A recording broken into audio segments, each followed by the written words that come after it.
എല്ലാവർക്കും നമസ്കാരം. ഇന്ന് ഞാൻ വന്നിരിക്കുന്നത് ചെറിയൊരു വ്ളോഗുമായിട്ടാണ്. അപ്പോൾ ഈ ഒരു വ്ളോഗിൽ കാണിക്കുന്നത് ഒരു വർക്കിംഗ് ദിവസത്തെ വൈകിട്ടത്തേക്കുള്ള ഫുഡും അതുപോലെ തന്നെ അടുത്ത ദിവസം ഓഫീസിൽ കൊണ്ടുപോകാൻ വേണ്ടിയിട്ടുള്ള ലഞ്ചും എങ്ങനെയാണ് ഞാൻ തയ്യാറാക്കുന്നതെന്നാണ് ഈ ഒരു വീഡിയോയിൽ കാണിക്കുന്നത്.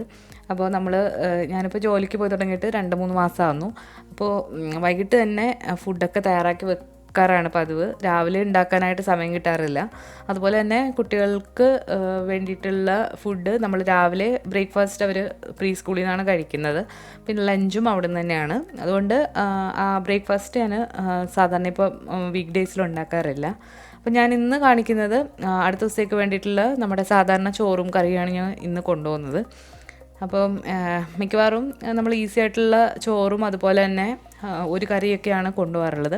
അപ്പോൾ ഇന്ന് ഞാൻ നമ്മുടെ സാധാരണ നാടൻ കറി കൊണ്ടുപോകാൻ കാരണം എന്ന് വെച്ചാൽ നമ്മുടെ ഫ്രിഡ്ജിൽ കുറച്ചധികം പച്ചക്കറി ഇരിപ്പുണ്ടായിരുന്നു. അപ്പം ഞാനൊരു അവിയലും അതുപോലെ തന്നെ ഒരു ചെറിയൊരു വെണ്ടയ്ക്ക കറി, അതുപോലെ ഒരു ഫിഷ് ഫ്രൈ, പിന്നെ കുറച്ച് ഉള്ളി വെച്ചിട്ടുള്ള ഒരു കറിയും ആണ് ചെയ്തെടുക്കുന്നത്. നമ്മുടെ അരി ഇപ്പോൾ നന്നായിട്ട് വെന്ത് വന്നിട്ടുണ്ട്. അപ്പോൾ അതിൽ നിന്ന് കുറച്ച് കഞ്ഞി എടുത്ത് മാറ്റി വെക്കുന്നുണ്ട്. കുട്ടികൾക്ക് ചിലപ്പോൾ ഫുഡ് കഴിക്കാൻ ഇഷ്ടപ്പെട്ടില്ലെങ്കിൽ കഞ്ഞി കൊടുക്കും. ഇനി നമ്മൾ അവിയലിന് വേണ്ടിയിട്ടുള്ള അരപ്പ് ഒന്ന് റെഡിയാക്കുകയാണ്. അപ്പോൾ ഞാനിവിടെ കുറച്ച് ഡെസിക്കേറ്റഡ് കോക്കനട്ട് ചൂടുവെള്ളത്തിൽ ഒന്ന് കുതിർത്തിട്ട് മഞ്ഞൾപ്പൊടിയും ജീരകവും അതുപോലെ തന്നെ ചെറിയ ഉള്ളിയിട്ട് നന്നായിട്ടൊന്ന് മിക്സ് ചെയ്തെടുത്തിട്ടുള്ളതാണ്. അപ്പോൾ അത് നമ്മൾ ഇട്ട് കൊടുത്തിട്ട് ഒന്ന് മൂടി വെച്ചിട്ടുണ്ട്. കുറച്ച് കഴിഞ്ഞാൽ ഇതിലേക്ക് തൈരും അതുപോലെ തന്നെ പച്ച വെളിച്ചെണ്ണയും കൂടി ഇട്ടിട്ട് നന്നായിട്ടൊന്ന് മിക്സ് ചെയ്തിട്ട് നമുക്കിത് മാറ്റി വെക്കാം. വളരെ ഈസി ആയിട്ട് സിമ്പിളായിട്ട് ചെയ്യാൻ പറ്റുന്ന ഒരു അവിയലിൻ്റെ റെസിപ്പിയാണ്. അപ്പോൾ ഇതിന് മുൻപ് ഞാൻ ഇത് അപ്ലോഡ് ചെയ്തിട്ടുണ്ട്. വിശദമായിട്ട് കാണേണ്ടവർ അതിൻ്റെ ലിങ്ക് ഞാൻ ഡിസ്ക്രിപ്ഷൻ ബോക്സിൽ കൊടുക്കുന്നുണ്ട്. അപ്പോൾ നമ്മുടെ സിമ്പിളായിട്ടുള്ള അവിയൽ തയ്യാറായിട്ടുണ്ട്. ഇനി അവിയൽ കൂടാതെ നമ്മൾ ചെറിയൊരു വെണ്ടയ്ക്ക കറി തയ്യാറാക്കി എടുക്കുന്നുണ്ട്. ആ വെണ്ടയ്ക്ക കറി എന്ന് പറയുന്നത് വെണ്ടയ്ക്ക പാൽക്കറിയാണ്. ഇത് ഞാൻ പറഞ്ഞ ഉള്ളി വെച്ചിട്ടുള്ളതിൻ്റെ വീഡിയോ ഞാൻ വഴിയെ പോസ്റ്റ് ചെയ്യുന്നതാണ്. അപ്പോൾ ഈ ഒരു വീഡിയോയുടെ ഷൂട്ടിങ് ഞാൻ ഈ ഒരു ദിവസമാണ് എടുത്തിട്ടുള്ളത്. ഇനി ഇത് കൂടാതെ നമ്മളൊരു വെണ്ടയ്ക്ക പാൽക്കറി ഉണ്ടാക്കുന്നുണ്ട്. ചപ്പാത്തിക്ക് വേണ്ടിയിട്ടാണ്. അപ്പോൾ അതിന് വേണ്ടിയിട്ടുള്ള വെണ്ടയ്ക്ക എല്ലാം ഇതുപോലെ അരിഞ്ഞു വെക്കുകയാണ്. ഇത് സിമ്പിളായിട്ട് ചെയ്യാൻ പറ്റുന്ന ഒരു കറിയാണ്. ഒരു കടായി ചൂടായി വന്നിട്ടുണ്ട്. അതിലേക്ക് കുറച്ച് വെളിച്ചെണ്ണ ഒഴിച്ചു കൊടുക്കുക. വെളിച്ചെണ്ണ നന്നായിട്ട് ചൂടായി വന്നു കഴിഞ്ഞാൽ ഇതിലേക്ക് കുറച്ച് കടുക് ഇട്ട് കൊടുക്കുക. ഇനി നമ്മൾ സാധാരണ കറികളിൽ ചേർക്കാറുള്ളത് പോലെ ഇഞ്ചി, വെളുത്തുള്ളി, സവാള, പച്ചമുളക്, അപ്പോൾ ഇത്രയും സാധനങ്ങളാണ് ചേർത്ത് കൊടുക്കുന്നത്. കൂടാതെ ഞാൻ കുറച്ച് ചെറിയ ഉള്ളി കൂടി ഇതിലേക്ക് ഇട്ട് കൊടുക്കുന്നുണ്ട്. അപ്പോൾ ഇതെല്ലാം കൂടി നന്നായിട്ടൊന്ന് വഴറ്റിയെടുക്കുക. കറിവേപ്പില ചേർക്കുകയാണെങ്കിൽ നല്ലതാണ്. അപ്പോൾ എൻ്റെ കയ്യിൽ കറിവേപ്പില തീർന്നു പോയായിരുന്നു. അപ്പോൾ ഇത് നന്നായിട്ട് ബ്രൗൺ നിറമായി വന്നു കഴിഞ്ഞാൽ ഇതിലേക്ക് പൊടികൾ ചേർത്ത് കൊടുക്കാം. അപ്പോൾ ഒരു 1/4 ടീസ്പൂൺ മഞ്ഞൾപ്പൊടി, ഒരു 1/2 ടീസ്പൂൺ കാശ്മീരി മുളക് പൊടി, അതുപോലെ തന്നെ ഒരു 1/4 ടീസ്പൂൺ മല്ലിപ്പൊടി, പിന്നെ വീട്ടിൽ തന്നെ പൊടിച്ച് വെച്ചിട്ടുള്ള ഗരം മസാല ഒരു നുള്ള്. അപ്പോൾ ഇത്രയും കൂടി ഇട്ടിട്ട് ഇതിൻ്റെ പച്ചമണം നന്നായിട്ടൊന്ന് മാറ്റിയിടാം.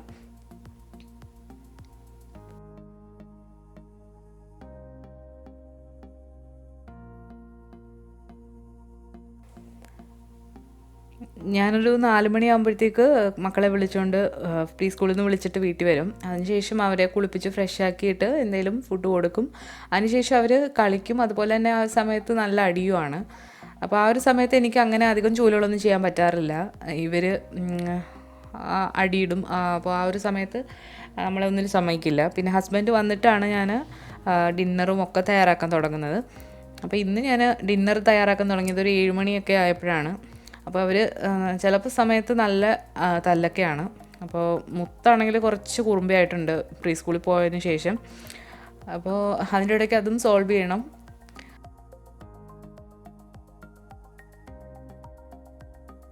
അപ്പോൾ നമ്മുടെ വെണ്ടയ്ക്ക നന്നായിട്ട് വെന്ത് വന്നിട്ടുണ്ട്. ഇതിലേക്ക് കുറച്ച് ചൂടുവെള്ളം ഒഴിച്ചിട്ട് നന്നായിട്ടൊന്ന് തിളപ്പിച്ചെടുക്കണം. അതിനുശേഷം ഇതിലേക്ക് കുറച്ച് തേങ്ങാപ്പാൽ ഒഴിച്ചിട്ടാണ് നമ്മൾ ഈ ഒരു കറി തയ്യാറാക്കി എടുക്കുന്നത്. ഈ ഒരു കറി നമുക്ക് ചോറിൻ്റെ കൂടെയും കഴിക്കാം, അതുപോലെ തന്നെ ചപ്പാത്തിയുടെ കൂടെയും കഴിക്കാനായിട്ട് നല്ല ടേസ്റ്റാണ്. ഇപ്പം നമ്മുടെ വെണ്ടയ്ക്ക നന്നായിട്ട് തിളച്ച് വന്നിട്ടുണ്ട്. അപ്പോൾ ഞാനിവിടെ ഇതിലേക്ക് ചേർക്കുന്നത് ഇതുപോലെ ഇവിടെ ക്യാനിൽ തേങ്ങാപ്പാൽ വാങ്ങിക്കാനായിട്ട് കിട്ടും. അപ്പോൾ ഞാനിത് വാങ്ങി വെക്കാറുണ്ട്. അപ്പോൾ നമുക്ക് കറിയിലൊക്കെ ചേർക്കണമെങ്കിൽ പെട്ടെന്ന് ചേർക്കാനായിട്ട് പറ്റും. ഞാനതിൻ്റെ ഒരു 2 ടേബിൾ സ്പൂൺ ഇതിലേക്ക് ചേർത്ത് കൊടുക്കുകയാണ്. അപ്പോൾ ഈ ഒരു തേങ്ങാപ്പാൽ ചേർത്തിട്ട് ഇത് തിളച്ചാലും പിരിഞ്ഞൊന്നും പോവില്ല. അപ്പോൾ ഞാനിത് നന്നായിട്ട് ഈ കറി ഒന്ന് തിളപ്പിച്ചെടുക്കുന്നുണ്ട്. അപ്പോൾ എണ്ണയൊക്കെ തെളിയുന്നവരെ നന്നായിട്ടൊന്ന് തിളപ്പിച്ചെടുക്കാം.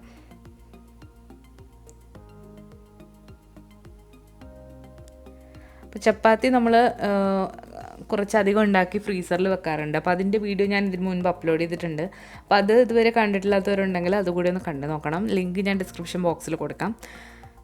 ഇനി ഈ ഒരു സമയത്ത് നമ്മൾ ഒരു മീനാണെങ്കിൽ വെള്ളത്തിലിട്ട് വെച്ചിട്ടുണ്ടായിരുന്നു. അപ്പോൾ അത് ചെറിയ കഷ്ണങ്ങളാക്കിയിട്ട് ഒന്ന് വറുത്തെടുക്കുകയാണ്. അപ്പോൾ കറി വെക്കാനായിട്ട് സമയമില്ല, അതുകൊണ്ടാണ് ഇപ്പോൾ വറുത്തിങ്ങനെ എടുക്കുന്നത്. അല്ലെങ്കിലും ഓഫീസിൽ കൊണ്ടുപോകാൻ കറിയെക്കാട്ടിലും ഒന്നുകൂടെ നല്ലത് വറുത്തുകൊണ്ട് പോകുന്നതാണ്. അപ്പം ഫിഷെല്ലാം ഇതുപോലെ ഫ്രൈ ചെയ്തെടുക്കുകയാണ്.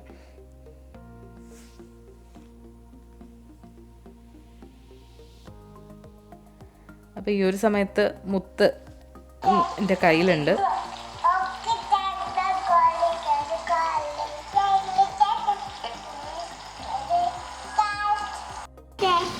എന്തുവാ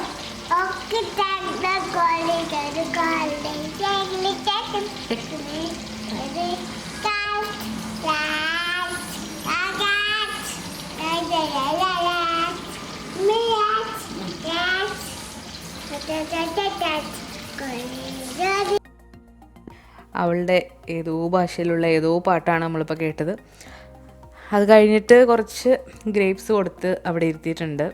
അപ്പോൾ അവർ ഗ്രേപ്സൊക്കെ കഴിച്ചിട്ട് പതുക്കെ ഇനി ഡിന്നറൊക്കെ കഴിക്കാനുള്ള സമയമായിട്ടുണ്ട്.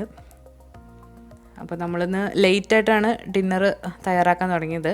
അപ്പോൾ അതുകൊണ്ട് തന്നെ മക്കൾ സ്കൂളിൽ നിന്ന് വന്നു കഴിയുമ്പോൾ നല്ല ടയേർഡാണ്. കാരണം അവർ നല്ലതായിട്ട് കളിച്ചിട്ടാണ് വരുന്നത്.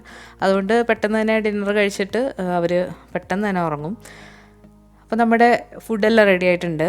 അപ്പം അടുത്ത ദിവസം കൊണ്ടുപോകാനുള്ള ചോറ്, അവിയൽ, മീൻ വറുത്തത്, അതുപോലെ തന്നെ വെണ്ടയ്ക്ക കറി, പിന്നെ ഉള്ളി വെച്ചിട്ടുള്ളൊരു കറി. അപ്പോൾ ഇത്രയും തയ്യാറായിട്ടുണ്ട്. ചപ്പാത്തി നമ്മൾ ഫ്രീസറിൽ ഉണ്ടാക്കി വെച്ചിട്ടുണ്ട്. അപ്പോൾ അത് ജസ്റ്റ് ഒന്ന് ചൂടാക്കിയാൽ മതിയാകും. അപ്പോൾ ഇതാണ് ഇന്നത്തെ ഒരു ഡിന്നർ എന്ന് പറയുന്നത്. ഈ ഒരു ചപ്പാത്തി നമ്മൾ ചൂടാക്കി എടുക്കുമ്പോൾ നല്ല സോഫ്റ്റായിട്ട് തന്നെയാണ് ഇരിക്കുന്നത്. നമ്മൾ ഫ്രീസറിൽ വെച്ചത് കാരണം ഹാർഡായി ഒന്നും പോവില്ല. നല്ല സോഫ്റ്റായിട്ട് തന്നെയാണ് ഈ ഒരു ചപ്പാത്തി ഉള്ളത്. അപ്പോൾ ഇതുവരെ അങ്ങനെ ചെയ്തിട്ടില്ലെങ്കിൽ നിങ്ങളൊന്ന് ചെയ്ത് നോക്കണം. വളരെ ഈസിയാണ്, നമുക്ക് ഒരുപാട് സമയം ലാഭിക്കാം. അപ്പോൾ നമ്മളിപ്പോൾ ഡിന്നർ കഴിക്കാനായിട്ട് പോവാണ്.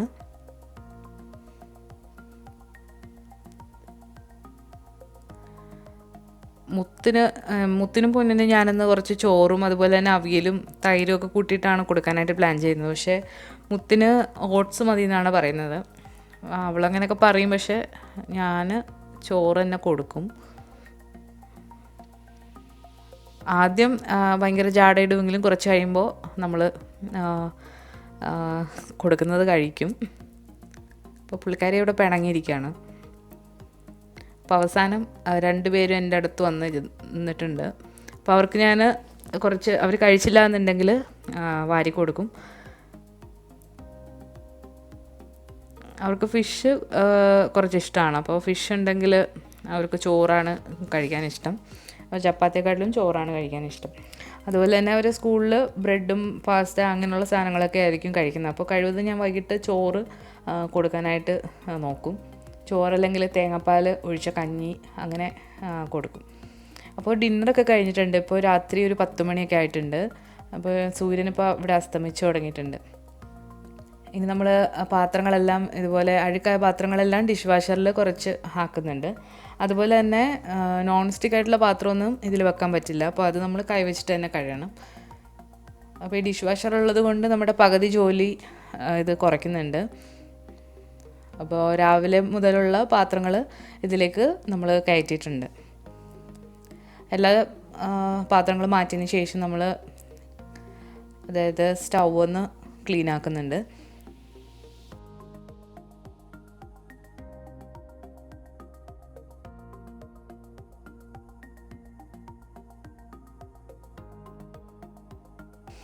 അതുപോലെ നോൺ സ്റ്റിക്കിൻ്റെ പാത്രങ്ങൾ കൈവച്ചിട്ട് തന്നെയാണ് നമ്മൾ കഴുകുന്നത്.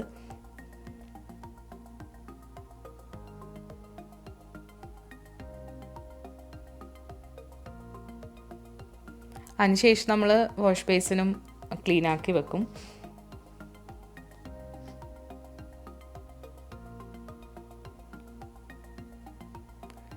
ഇപ്പോൾ അടുക്കള എല്ലാം ക്ലീനാക്കി എടുത്തിട്ടുണ്ട്. അപ്പോൾ ലഞ്ച് ഞാൻ രാവിലെയാണ് പാത്രത്തിലാക്കി വെക്കുന്നത്. ചില സമയങ്ങളിൽ വൈകിട്ട് തന്നെ ആക്കി വെക്കാറുണ്ട്. അപ്പോൾ രാവിലെ എടുത്തുകൊണ്ട് പോയാൽ മതി.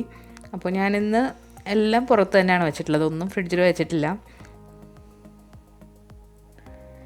ഇനി കുട്ടികളെ ബ്രഷൊക്കെ ചെയ്യിപ്പിച്ച് ഉറക്കാനുള്ള സമയമാണ്. അതുപോലെ തന്നെ നമ്മൾ അടുത്ത ദിവസത്തേക്ക് പോകേണ്ട ഡ്രസ്സൊക്കെ തലേദിവസം തന്നെ എടുത്ത് വെക്കാറുണ്ട്. അപ്പോൾ അതിന് വേണ്ടിയിട്ട് അലമാരിയിൽ ഇതുപോലെ ഒരു ഷെൽഫുണ്ട്. അപ്പോൾ അതിൽ ഓരോ തട്ടിലും ഓരോ ആൾക്കാരുടെ ഡ്രസ്സ് എടുത്തു വെക്കാറുണ്ട്. അപ്പോൾ അവരുടെ ടോപ്പും ബോട്ടവും അതുപോലെ തന്നെ അണ്ടർ ഗാർമെൻറ്റ്സ് എല്ലാം സെപ്പറേറ്റ് ചെയ്ത് ഇതുപോലെ വെക്കാറുണ്ട്. അതിന് മുകളിലായിട്ട് എൻ്റെയും ഹസ്ബൻഡിൻ്റെയും ഡ്രസ്സും വെക്കാറുണ്ട്. അപ്പോൾ കുട്ടികളുടെ ഡ്രസ്സ് മടക്കുന്നൊരു വീഡിയോ ഞാൻ ഇതിന് മുൻപ് അപ്ലോഡ് ചെയ്തിട്ടുണ്ട്. അപ്പോൾ അത് കണ്ടിട്ടില്ലാത്തവരുണ്ടെങ്കിൽ അതിൻ്റെ ലിങ്കും ഞാൻ ഡിസ്ക്രിപ്ഷൻ ബോക്സിൽ കൊടുക്കുന്നതാണ്. അപ്പോൾ ഇതെല്ലാം ഇങ്ങനെ എടുത്തു വെച്ച് കഴിഞ്ഞാൽ രാവിലെ ഹസ്ബൻഡാണ് മക്കളെ ഒരുക്കി സ്കൂളിൽ കൊണ്ടുവിടുന്നത്. അപ്പോൾ വളരെ ഈസിയാണ്. മൂത്ത മോള് തന്നെ എല്ലാം ഇട്ടോളും. ഇപ്പോൾ അവൾ കുറച്ച് കോപ്പറേറ്റീവാണ്, അപ്പോൾ കുറച്ച് എളുപ്പമാണ്. പിന്നെ അവർക്ക് രാവിലെ ബ്രേക്ക്ഫാസ്റ്റ് അവിടെ നിന്നാണ്. അപ്പം ഒരുക്കി നമ്മൾ വിട്ടാൽ മതി. ഇപ്പോൾ സമയം ഒരു 10:15 ഇനി അവരെ ബ്രഷ് ചെയ്യിപ്പിച്ചിട്ട് നമ്മൾ എല്ലാവരും ഈ ഒരു സമയമാകുമ്പോഴത്തേക്ക് കിടക്കും. അപ്പോൾ ഇത് പൊന്നിനെ ബ്രഷ് ചെയ്യുന്ന ഒരു ബ്രഷാണ്. ഇത് ഇലക്ട്രിക് ബ്രഷാണ്. അപ്പോൾ ഈ ഒരു ബ്രഷ് 3 വയസ്സിന് മുകളിലുള്ള കുട്ടികൾക്ക് യൂസ് ചെയ്യാൻ പാടുള്ളൂ. നല്ല ക്ലീനാകും. കുഞ്ഞു കുട്ടികൾക്ക് അത് യൂസ് ചെയ്യാൻ പാടില്ല. അപ്പം മുത്തിന് ഇതുപോലത്തെ ഉള്ള ഒരു സാധാരണ ബ്രഷാണ്. അതുപോലെ തന്നെ പേസ്റ്റ് നമ്മൾ ബേബി പേസ്റ്റാണ്. മുത്ത് പല്ല് തേക്കാനായിട്ട് വലിയ മടിയാണ്. അപ്പോൾ എൻ്റെ ഹസ്ബൻഡാണ് ഇവർ രണ്ടുപേരെയും പല്ല് തേക്കുന്നത്. കാരണം എൻ്റെ കയ്യിൽ ഇപ്പോൾ ഒതുങ്ങാറേ ഇല്ല. അപ്പോൾ ബ്രഷിംഗ് ഒക്കെ ചെയ്ത് കഴിഞ്ഞിട്ട് ഞങ്ങളെല്ലാവരും കിടന്ന് ഉറങ്ങും. അപ്പോൾ ഇനി നമ്മുടെ മോർണിംഗ് റുട്ടീൻ ഒരു ദിവസം ഞാൻ അപ്ലോഡ് ചെയ്യാം. അപ്പോൾ ഇന്നത്തെ ഈ ഒരു ചെറിയ വ്ളോഗ് നിങ്ങൾക്ക് ഇഷ്ടമായിട്ടുണ്ടെങ്കിൽ നിങ്ങൾ ലൈക്ക് ചെയ്യുക. അതുപോലെ തന്നെ നിങ്ങളുടെ അഭിപ്രായങ്ങളൊക്കെ കമൻസിലൂടെ അറിയിക്കുക. പുതിയൊരു റെസിപ്പി അല്ലെങ്കിൽ വ്ളോഗുമായിട്ട് വീണ്ടും വരാം. താങ്ക്